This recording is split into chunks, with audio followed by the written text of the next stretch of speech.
Magandang araw po ulit sa bawat isa po sa atin. Ako po ulit si Pastor BJ dito po sa City of God Christian Ministry sa Canada. Ngayong araw po na to, meron ho akong isang katanungan sa inyo bago tayo magpatuloy. No? Alam niyo ho ba kung ano yung pinakamahal na kasalan na nangyari po the past decades? Meron po ba kayong idea? Gaano yung ginastos? Ano yung kasalan? Gaano ito kamahal? Gaano kabongga?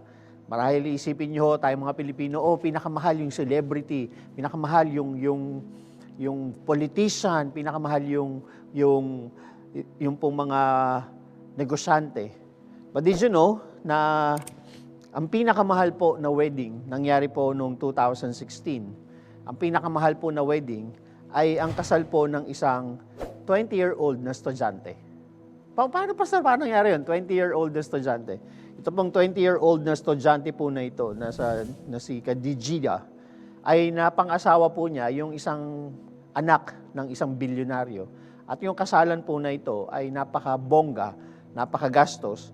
Umabot lang naman ho ng almost $1 billion ang ginastos po nila sa kasal. Yes, you heard me right. $1 billion. To be exact, yung gown lang po niya, the gown itself, gumastos po sila ng $1 million for the gown. Bakit ko ho ito sinasabi?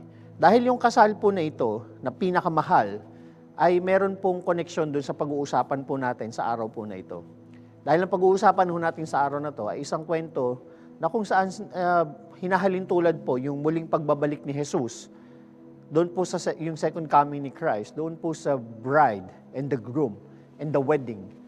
Yung pag-uusapan ho natin ng araw po na to, patungkol sa isang hari na nag-imbita po ng kasal sa kanya po mga tao, sa kanyang kaharian. Ang kasal po na ito ay kasal ng kanyang anak. And I have a good news for you. Kung hindi man ho kayo naging invited doon po sa kasal of the century, which is $1 billion worth, kung hindi man po tayo naging invited doon po sa wedding na napakamahal, the good news is this: all of you are invited. You are all invited doon sa wedding na nire-ready po ng king at saka po ng kanyang anak. You are all invited. We are all invited to partake in the blessing and the joy of Christ. Yung nalalapit na wedding ni Jesus Christ and the church, yung nalalapit na pagbabalik ni Jesus, hinalintulad sa isang magarbong kasalan. Ang good news po ito, lahat tayo ay invited doon sa nalalapit na wedding.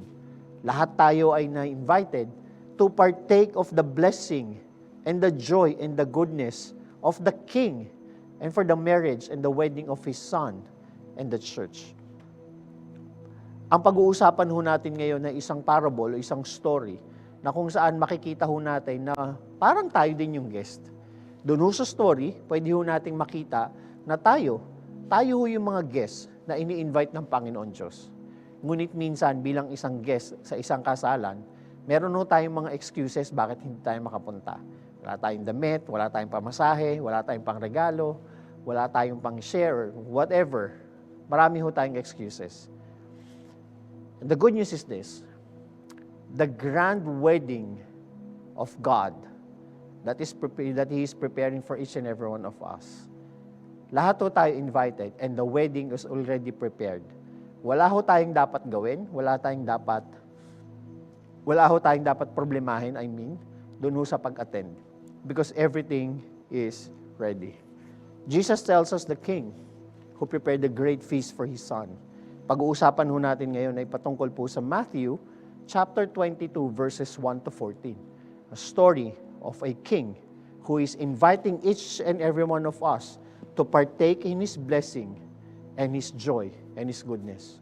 In this story, I hope and I pray that each and every one of us will be enlightened on how to clothe ourselves with righteousness. Samahan niyo po kami today as we study the Word of God and as we learn from the Word of God.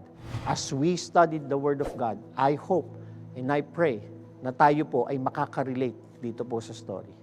Samahan niyo po kami dito po sa Global Fire TV. Again, this is Pastor BJ Lopez of City of God Christian Ministry in Toronto.